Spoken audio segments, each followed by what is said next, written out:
Before we get into today's video, we've got a brand new sponsor for the channel. We're back with VR Wave, which offer a wide selection of custom-made prescription lens inserts. And I would highly recommend, whether you wear glasses or not, to get yourself a pair. They offer blue light filters which help combat motion sickness and insomnia. They're really high quality and their customer service is actually some of the best I've ever seen, and that is why they're back as a sponsor on the channel. I have a very nice 5% discount code in the description below. They include lens inserts for the Pimax Crystal and the Quest 3, among others. Go check them out. But now it's time to get into today's video. Hello folks, I hope you're all doing very well. In this video today, I'm going to give you my up-to-date impressions of the Somnium VR1. As you can see, I've got it here in my man cave, and for very good reason. And full respect to Arta, the CEO of Somnium Space, for basically allowing a flight simmer to test it for them to iron out any sort of last minute kinks, because that means when you get the headset, hopefully it's going to work perfectly as a flight simulation device. So I've given Arta plenty of feedback over this past few days, and I'm not really going to go into that right now because I don't feel that is fair, simply because this is not the final release version. In fact, as you watch this video, there's probably already a more up-to-date VR1 being flown over to my man cave as we speak. So things are moving very fast, and it's great to see and hear that the team are listening to all of the feedback. So what I thought I could do in this video is sum up some of the things that are finished, things that are working well, and then I'll give you a more sort of rounded review later on. So if you're interested in that, stick around, stay tuned, and we'll get into this video straight away. So first of all, let's talk about the visuals of the Somnium VR1. That's the most important factor, really, isn't it? And they are absolutely friggin' mind-blowing. They really are. In fact, I've forgotten how good this headset looks, and now I've got it here. Using my own system, I'm able to gauge many aspects of it. The field of view, the sweet spots, and the way I can use it in various flight sims as well, including DCS World, which will be coming at some point in the near future. So yeah, the visuals of this thing are fantastic. So I'll break it down into a few segments. The first thing that really hits you with this headset is the brightness and colours. So this display boasts a 2080 by 2080 resolution running a QLED panel. You may have heard that before because it's very similar to that of the Pimax Crystal.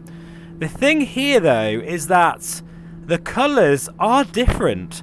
They're more brighter, more natural looking. I do find that the colours in the Crystal, while they're really nice, they're not as natural looking as this. This is kind of in between the Big Screen Beyond and the Pimax Crystal. It's sort of like in between.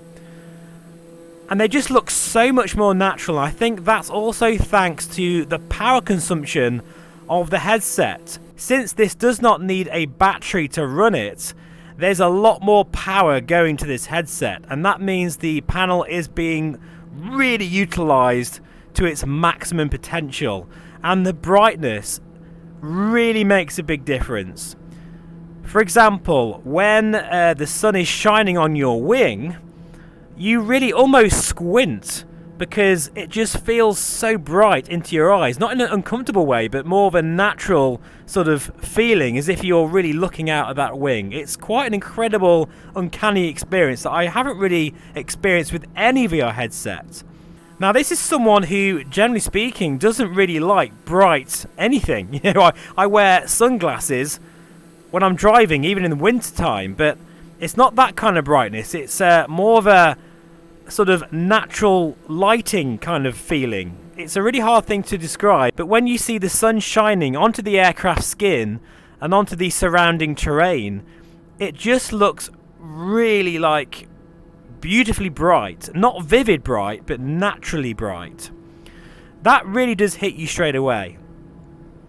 The second thing is actually something that I did say when I went to Prague to test this out, and that is the sweet spot. In fact, the best way to describe this, I can keep my head central like this, and if I look, just move my eyes, I can read that says landing light, taxi light, blah blah blah, and then all this, absolutely no problem at all, right down to the NG, ITT, and I can't quite read that, so it's there.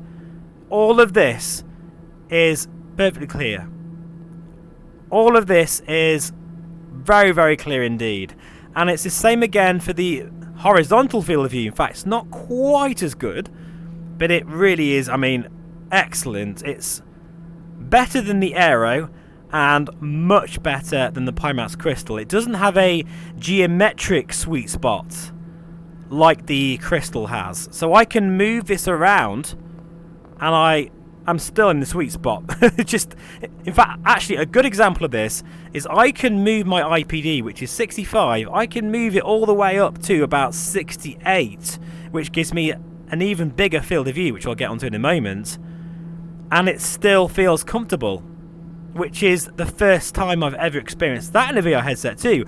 I've always had to have my IPDs bang on, but with this, I can get away with going as far as about 68.5, around 68, 68.5, and leave it there. And I've tried this for a whole hour and my eyes are completely fine. Now, in terms of the field of view, I have tested it and I'm getting just over 120 degrees horizontal. However, that is someone who doesn't really like pressing their eyes right close to the lenses. You know, I like the headset on quite loose.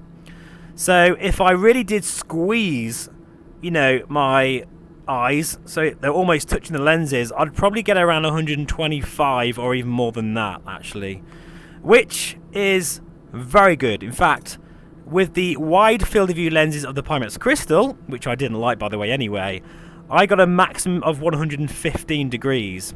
With this, I'm getting about 122 degrees horizontal field of view.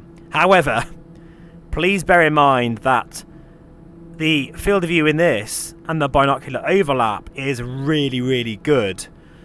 Whether the Pimax Crystal wide field of view lenses, well, I couldn't even use them. So really, I don't really want to compare them to that, but I just thought I'd mention them anyway. Generally speaking, the Pimax Crystal is 102 degrees, whether this is 122 degrees, so a massive difference there. So those two things alone are excellent. I just want to also say that when I set up the headset for the first time, it was absolutely pain-free. This headset has been completely like, it just works. You know, there's nothing to get you stressed out. You just plug it in, the software recognizes the headset, you go through a very nice sort of setup, which I'm not going to show you that because it's still in beta at the moment, and it just hasn't put a foot wrong the entire time I've used it. And making this video, I think I'm around 10 hours or more messing around with this now. Now compare that again. In fact, my first impressions of the Crystal, I keep mentioning the Crystal because I know many of you will be interested in the comparison there. You'll see the video. I had all sorts of problems when I first tried the Crystal, which I did show on that video. Since then, it's been pretty reliable though. It's been decent, but there's no comparison when it comes to just the sheer premium quality experience of putting this on, setting it up.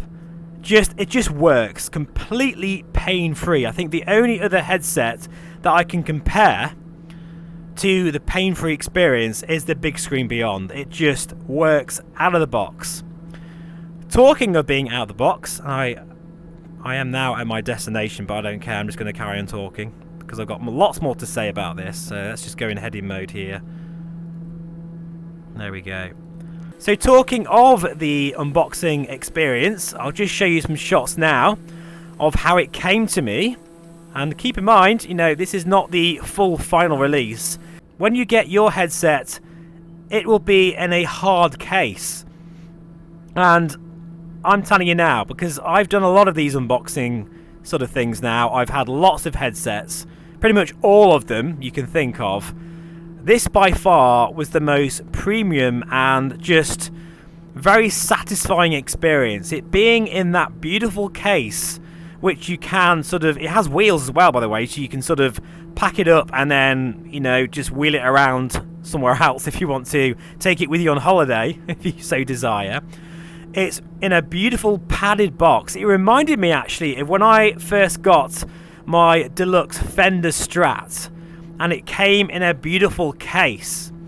Even when you buy a guitar these days, it comes just in a cardboard box. So it's really great to see that Somnium Space has upped the game with the unboxing experience, and that means also that you can, when you finish using it, pack it up if you want to and keep it in that nice case. So nice one. A massive thumbs up from me on that one. I think that's fantastic. Now there are some things I don't like, and I am going to save that, okay? I'm going to save it for when I get the final version, because at the moment I am feeding back to the development team. I'm in a very good position right now to really get this headset to where it needs to be so that you can enjoy it as a flight simming headset. That is my choice to do that. I just want to say that I'm not under any NDA. I'm not sponsored in any way to say anything. I can literally say anything I want, okay? Arta is just totally fine with it. But I feel that there's no point mentioning anything that I find wrong with it, because those things are being fixed and probably are already fixed. So I think if you are interested in this headset, I think it's a good idea to subscribe to the channel, because I will be giving you updates as things progress. Now the eagle-eyed viewer may notice on the recording that I do have a balancer kit from Studio Form that I've nicked off my Quest 2. That's simply because the headset is quite heavy, no doubt about that. It's comfortable, but it is heavy, especially this one. This is the full fat bad boy edition with the AR cameras, the hand tracking, the whole works. I'm not going to show you that in this video. That will be a separate video. But keep in mind, the technology in this headset is absolutely mind-blowing. You're talking of like incredibly crisp pass-through. So much so that it rivals that of the Ryo XR3. And I demoed it in Prague, and I'm looking forward to really delving into that in more detail. Even sort of masking my own cockpit so I can see my controls whilst in VR in the sim. There's no doubt that this headset is completely next generation, without a doubt. And it's funny, you know, because when I go back to, say, the Crystal, it feels like a really dim headset with a small sweet spot. Something I've never said about that headset, but it's incredible what you get used to very, very quickly, isn't it? So there's one more thing I want to mention before I disappear, okay? And sorry if the there's a lot of movement. It's because I'm talking with a VR headset on, guys. You know, it's just the way it is. I will look into making the recordings better, but this is a new VR headset, so all the settings I usually run are out the window at the moment. But with the software, you can actually customize your field of view, your focal distance, your eye relief. I've got so many different settings, I can't even remember how many, for each individual like application. So say if you're running a DCS World or MSFS or X-Plane, you can have your own tailored experience right down to all of those things. Now keep in mind that all these settings are usually locked out by the developer. That is stuff that you cannot get to, but you can change every single thing about your experience with this headset. The level of customization is incredible, and as a flight simmer, and I'm sure you'll agree, the more settings the better. Absolutely. And I look forward to going through that very soon. Currently I'm using Steam VR, by the way, but there is an OpenXR runtime as well, and I'll go into all of that as well. But I just had to get a video out showing my sort of very raw first impressions, having used this headset for only around 10 hours so far. But guys, this really is, and it should be for the price, because this is not, this is not cheap. Okay, this is not cheap, but this is what I class as an industrial headset. It feels like it's gonna last forever, quite honestly. It's so well made, and this, as I say, isn't even the final version. I mean, looking at this now, as the light is beaming down onto the panel, it's really bright where it needs to be and nice and dark where it needs to be as well, because this does have local dimming and all the other goodness as well. There's motion reprojection, I believe, or I haven't tried that yet. There's so many other things I need to test. So now it's up to you guys in the comments below. What do you want to see with the Somnium VR1? Please post all of your questions in the comments below, and I will either reply to them or even make a video about it. That is the plan, because this is a very exciting new series with this headset. There is one other thing I want to mention, and that is back to the clarity. At full native resolution, this is absolutely way sharper than even the Pimax Crystal. That's right, folks, sharper than the Crystal, and you know how great that headset looks. However, keep in mind that running native resolution with this field of view is extremely demanding for anything other than a 4090, and even then it's a struggle. But the great thing is you can cull that field of view, because you're not going to see the full 135 or more degrees. You can sort of work out what you can see and then adjust it in real time. That will give you 10 to 15 frames per second in VR back. So again, there's so much you can change and mess around with to customize this to your liking. So there's no doubt about it that this is the new king of clarity and the new VR headset to beat. And if you can afford it, because this is expensive, this is probably going to be the best PC VR headset for flight simmers in the world.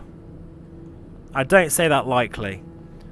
But it is early days, and I'm glad the team are listening to my feedback on the areas that I'm not so happy about, and I will be discussing that in a video once I get the final version.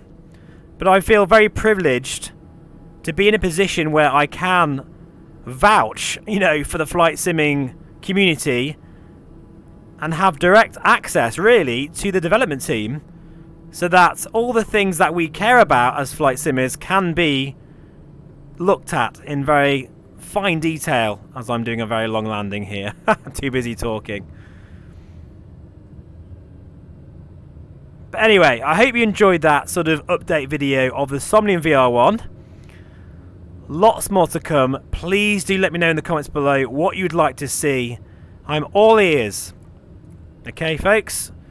Please let me know. What are your questions? What are the things you'd like me to test? And I'll get to it, because this is my focus now, especially, as I am, understandably very, very excited about this headset. So from a very gloomy Manchester, not running smooth flight, running very high settings and recording, I'm getting 40 frames per second at the moment. I'll see you again very soon for plenty more content. Bye-bye for now.